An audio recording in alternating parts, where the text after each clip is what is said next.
suivez partout, surtout sur les réseaux sociaux, je vous salue ce matin dans le nom glorieux, dans le nom puissant de notre Seigneur et Sauveur Jésus-Christ. Nous continuons toujours dans notre enseignement qui a pour thème l'ignorance du docteur Abdul-Mahdi sur l'identité d'Agar.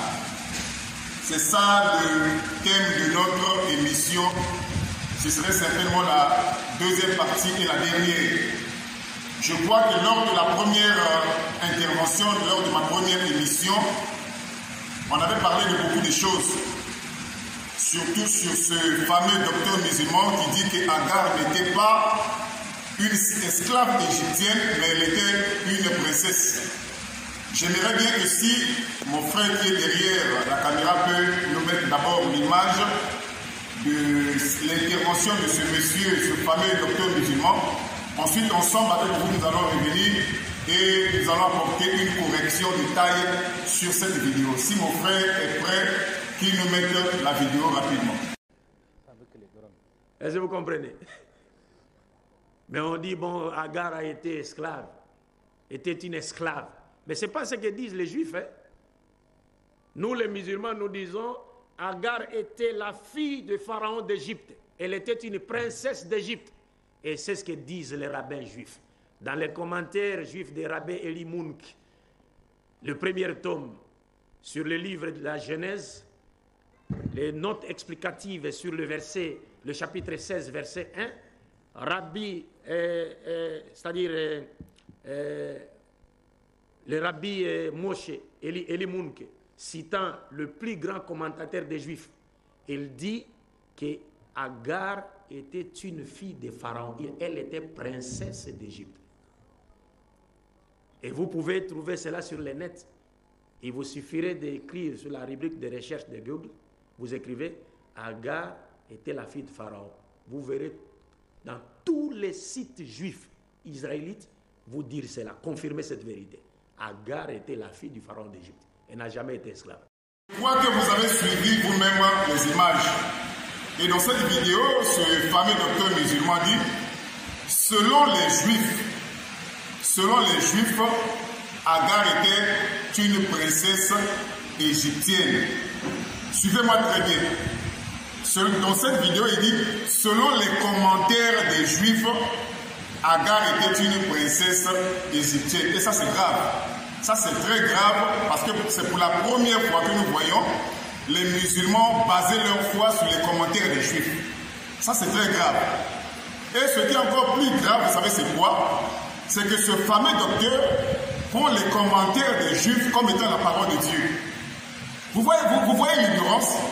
Donc, il prend les commentaires des Juifs, des commentaires qui viennent des documents des Juifs, et il prend ces commentaires comme étant la parole de Dieu. Et il dit encore dans son égarement que eux, les musulmans, ils croient que Agar n'était pas une esclave égyptienne, mais c'était une princesse, eux, les musulmans. Vous voyez l'égarement? Maintenant, eux, les musulmans, ils croient qu'Agar était une princesse égyptienne, mais selon ce qu'elle livre. Parce que les musulmans ont pour foi le Coran. J'ai dit ici le Coran. Ça se trouve nulle part dans le Coran. Maintenant, eux, les musulmans, d'après ce docteur, de ce fameux docteur, eux, les musulmans, croient que Agar, la mère d'Ismaël, n'était pas une esclave égyptienne, mais elle était princesse, eux, les musulmans. Mais d'après quel livre? Vous voyez l'esprit d'égarement? Donc, c'est une preuve en principe pour ce fameux docteur. C'est une preuve qu'il est mal instruit, mal enseigné en ce qui concerne sa religion. Parce que j'ai ici le deuxième livre de l'islam, qu'on appelle les hadiths. C'est-à-dire tout musulman doit croire à ce livre. Véritable musulman doit croire à ce livre, les hadiths. Parce que dans ce livre-là, c'est Mahomet qui a parlé. Tout véritable musulman doit croire à ce livre qu'on appelle les hadiths. Parce que dans ce livre, celui qui parle, c'est Mahomet. Donc, ce livre est le deuxième après le Coran. Maintenant, écoutons ce que Mahomet dit, lui, le premier musulman. Parce que d'après un verset coranique, je crois la sourate 39, verset 12, Mahomet se présente comme étant le premier musulman. Maintenant, écoutons ce que Mahomet dit et ce que ce fameux docteur dit, si cela est pareil ou cela est contraire. Ici, regardez, c'est Mahomet. Je ne sais pas si le caméraman peut nous prendre ça.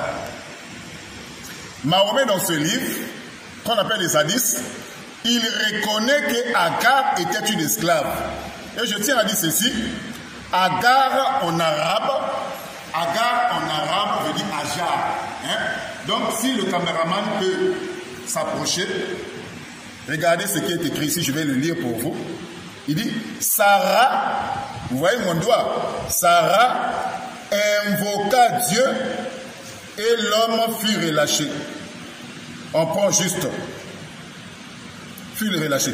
Mais il voulut s'emparer d'elle une deuxième fois et le voilà terrassé comme la première fois, ou plus. Maintenant, regardez le côté important. Regardez mon doigt ici, là. Le souverain c'est le pharaon à l'époque d'Abraham, appela son chambellan et lui dit, c'est un démon que vous m'avez amené ici, et non un être humain. Écoutez maintenant l'autre. Alors il gratifia Sarah, écoutez, il a donné à Sarah, gratifia Sarah d'une esclave nommée Ajar. Ajar veut dire Agar. Je réponds encore la lecture. Regardez. Le souverain, c'est-à-dire Pharaon, appela son chambellan et lui dit, c'est un démon que vous m'avez amené ici et non un être humain. Alors il gratifia, c'est-à-dire il a donné à Sarah, il gratifia Sarah d'une esclave nommée Ajar. Et elle retourna auprès d'Abraham, il était en prière. Donc nous voyons ici déjà, ça c'est Mahomet, le prophète des musulmans qui reconnaît qu'Agar était une esclave. On va encore lire, si le caméraman peut s'approcher. Regardez. Alors elle lui répondit, Dieu a confondu le mécréant, ou, dit-elle, le pervers, et m'a accordé une esclave qui s'appelle Ajar. M'a accordé une esclave qui s'appelle Ajar. Ajar, c'est-à-dire Agar. Ça, c'est Mahomet. Donc, Mahomet reconnaît que Agar était une esclave égyptienne.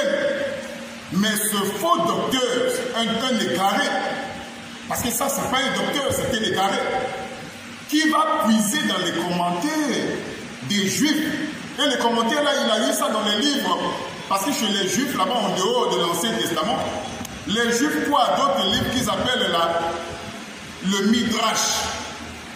Donc, en dehors de l'Ancien Testament, les Juifs croient aussi à des livres comme ça, qui ne contiennent pas la parole de Dieu, mais qui contiennent des commentaires. Des livres qu'on appelle le Midrash, des livres qu'on appelle la Mishnah, des livres qu'on appelle le Talmud. Ce sont des livres que les Juifs utilisent. Dans ces livres-là, il n'y a pas la parole de Dieu. Il n'y a que des commentaires. C'est dans ces commentaires que ce fameux docteur musulman est allé puiser pour dire qu'Agar n'était pas une esclave égyptienne, mais c'était une princesse égyptienne. Et dans son égarement, écoutez ce qu'il dit, il dit nous les musulmans. Donc c'est-à-dire eux les musulmans croient que Agar était une princesse. Mais selon quel livre? Eux les musulmans. Mais Mahomet était qui? Parce que Mahomet lui il croit que c'était une esclave. Vous voyez l'égarement de ce fameux docteur. Vous voyez moi l'égarement. Ça c'était l'esprit d'égarement de ce fameux docteur. Et c'est pour la première fois que je vois un musulman rejeter le Coran, rejeter les hadiths, et va s'égarer dans les commentaires des rabbins. Depuis quand les commentaires sont devenus la parole de Dieu? Est-ce que les commentaires c'est la parole de Dieu? Est-ce que les commentaires sont sacrés? Nous disons non, les commentaires n'ont jamais été la parole de Dieu. C'est pour ça que nous voyons plusieurs livres sacrés, tels qu'il y a plusieurs traductions du Coran. Il y a aussi plusieurs commentaires. Donc c'est grave, c'est très très grave tu vois que notre ami a des difficultés à connaître même l'identité d'Agar. Parce qu'Agar, nous savons bien qu'Agar était une servante égyptienne, c'est-à-dire une esclave.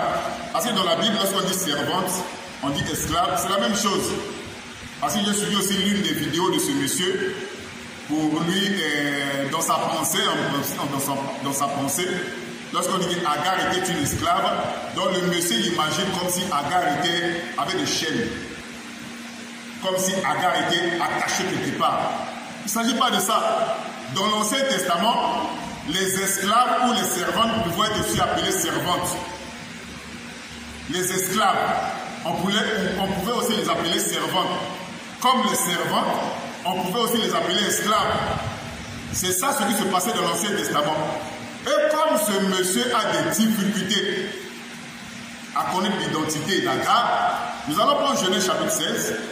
Nous allons l'aider rapidement. Genèse chapitre 16. C'est là où vous allez voir vous-même, là où on parle de l'identité d'Agar. Donc Genèse chapitre 16. Attention. Genèse chapitre 12, excusez, à partir du verset 10. Genèse 12, à partir du verset 10. Il eut une famille. C'est ça l'origine, d'où vient Agar, c'est ça. Genèse chapitre 12, à partir du verset 10. Lorsqu'il eut une famille dans le pays, et Abraham descendit en Égypte, où il séjournait, car la famine était grande dans le pays. Comme il était prêt d'entrer en Égypte, écoutez bien, il dit à Sarai, sa femme, voici, je sais que tu es une femme belle de figure. Quand les Égyptiens te verront, ils diront, c'est sa femme, et ils me tueront, et te laisseront la vie.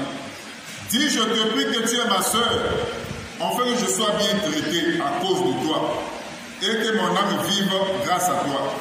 Lorsque Abraham fut arrivé en Égypte, les Égyptiens virent que la femme était fort belle.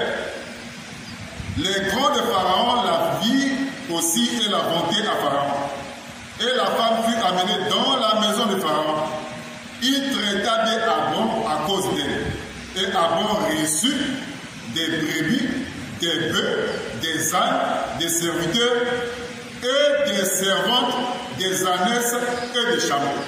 Vous voyez ici, c'est une scène qui s'est passée en Égypte. Lorsqu'il y avait une famine, Abraham, à l'époque, devait aller se réfugier en Égypte. Mais arrivé là-bas, comme Sarah était une belle fille, il a dit à Sarah, lorsque nous allons arriver en Égypte, lorsque les gens vont te demander, tu es qui? Ne dis pas que tu es ma femme, dis que tu es ma soeur, pour que je sois bien traité.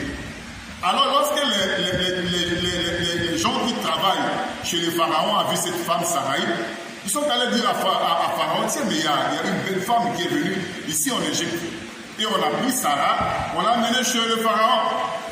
La suite est que le pharaon en échange a donné à Abraham quoi? Des chameaux, des ânesses, des servantes et des serviteurs. Parmi ces servantes-là se trouvait Agar. C'est là l'origine d'Agar. Genèse chapitre 12, à partir du verset 10. Mais nous voyons un docteur, quelqu'un qui se dit docteur, au lieu de rester dans les Écritures inspirées. Lui, il va dans les documents des rabbins. Regardez quand même l'esprit de carrément. Il va dans les commentaires des rabbins. Donc il laisse ce que Dieu a dit dans sa parole. Et il va dans les commentaires des rabbins. Et ce qui est encore plus grave, il rejette ce que Mahomet, son prophète, dit. Pour aller puiser dans les documents des rabbins. Pour aller prendre les commentaires et faire de ça la parole de Dieu. Regardez l'esprit d'égarement. Ça, c'est l'esprit d'égarement. Parce que son prophète a déjà dit dans ce livre que Agar était une esclave. Donc il laisse ce que son prophète dit pour aller croire à ce que les rabbins disent. Les commentaires des rabbins qui n'est pas dans la Bible, qui n'est pas dans le Coran, qui n'est pas dans les hadiths. Ça, c'est l'esprit d'égarement. Or, Moïse, que les musulmans appellent Moussa, donc Genèse chapitre 16, écoutez, ça c'est Moïse. Moïse, dans Genèse chapitre 16, à partir du verset 1, écoutez ce que Moïse dit. Parce que celui qui a écrit le premier livre de la Genèse, c'est Moïse. Écoutez ce que Moïse dit. Dans Genèse chapitre 16, verset 1. Sarai, femme d'Abraham, ne lui avait point donné d'enfant. Elle avait une servante égyptienne. Donc Moïse, que les musulmans appellent Moussa, reconnaît que Agar était une servante. J'ai dit que servante et esclave, c'est la même chose. Parce que le mot servante, le mot esclave, c'est la même chose. Ça dépend des traductions. Donc ça, c'est Moïse qui reconnaît que Agar était une servante égyptienne. Maintenant, regardez. Moïse le reconnaît dans Genèse chapitre 16, à partir du verset 1. Genèse chapitre 16, à partir du verset 3. Alors Sarai, femme d'Abraham, prit Agar l'Égyptienne, sa servante. Même Sarai elle-même reconnaissait que Agar était sa servante. Genèse chapitre 16, à partir du verset 4. Il alla vers Agar et elle devint enceinte. Quand elle se vit enceinte, elle regarda sa maîtresse avec l'épée. Prenons rapidement Genèse chapitre 21 à partir du verset 14. Abraham se leva de bon matin. Il prit du pain et une goutte d'eau qu'il donna à Agar et plaça sur son épaule et lui remit aussi l'enfant et le renvoya. Elle s'en alla et s'égara dans le désert de Beersheba. Tout ça, ce sont des passages. Genèse chapitre 16, verset 8. Il dit Agar, servante de Sarai, ça c'est l'ange de l'Éternel. D'où viens-tu et où vas-tu? Elle répondit, je fuis loin de Sarai, ma maîtresse. Regardez si c'est l'ange de l'Éternel. L'ange de l'Éternel reconnaît que Agar était la servante de Sarai. Ça c'est l'ange de l'Éternel. Dans Genèse chapitre 16, à partir du verset 8. Vous voyez, donc la situation est vraiment grave pour ce monsieur qui se dit docteur. Et il engage tous les musulmans dans ses propos. Parce que dans cette vidéo que vous avez suivie, il dit nous les musulmans, nous croyons qu'Agar était une princesse. Eux les musulmans, mais quels musulmans? Quels musulmans? Les musulmans d'aujourd'hui d'Internet, quels musulmans? Parce que le premier musulman, le voilà, c'est Mahomet. C'est lui le premier musulman. Maintenant, lui, Mahomet, le premier musulman, et le guide de tous les musulmans, il reconnaît qu'Agar était une esclave. Mais qu'en sera-t-il de ces musulmans que nous voyons aujourd'hui sur les réseaux sociaux? Mais si ces musulmans ne croient pas à ce que leur prophète dit, c'est une preuve qu'ils ont fait encore de leur prophète un faux prophète. Si les musulmans ne croient pas que leur prophète a reconnu lui-même qu'Agar était une esclave, s'ils ne croient pas ça, ils ont fait de leur prophète un faux prophète. Et ce qui est encore plus grave, c'est quoi? Les musulmans ont aujourd'hui jeté même les paroles de leur prophète dans la poubelle pour croire aux bêtises d'un docteur qui ne connaît pas les Écritures. Donc les paroles du docteur, du fameux docteur Abdul Mahdi, ont aujourd'hui plus d'importance même que les paroles de Mahomet. Je vous dis la vérité. Parce que leur prophète, le prophète des musulmans, le prophète Muhammad, il a reconnu qu'Agar était une esclave. Mais un monsieur célèbre qui se dit docteur et vient dire des choses qui ne sont pas correctes. Vraiment que Dieu vous soutienne, vous qui me suivez. Que Dieu vous assiste. Je crois que vous avez compris que nous avons affaire à un séducteur. Nous avons affaire à un monsieur qui ne connaît pas les Écritures. Nous avons affaire à un monsieur qui arrive même à manipuler leurs propres frères musulmans. Et ça, c'est triste de voir un docteur, quelqu'un qui se dit docteur musulman, mais qui n'a pas la connaissance des Écritures, de leurs propres Écritures. Et ce qui est encore plus grave, il manipule encore leurs propres frères, ses propres frères musulmans, les faisant croire des choses qui ne viennent ni de leur propre livre. Et il va dans les commentaires des rabbins juifs pour prendre les commentaires des rabbins. Depuis quand les commentaires des rabbins sont devenus la parole de Dieu?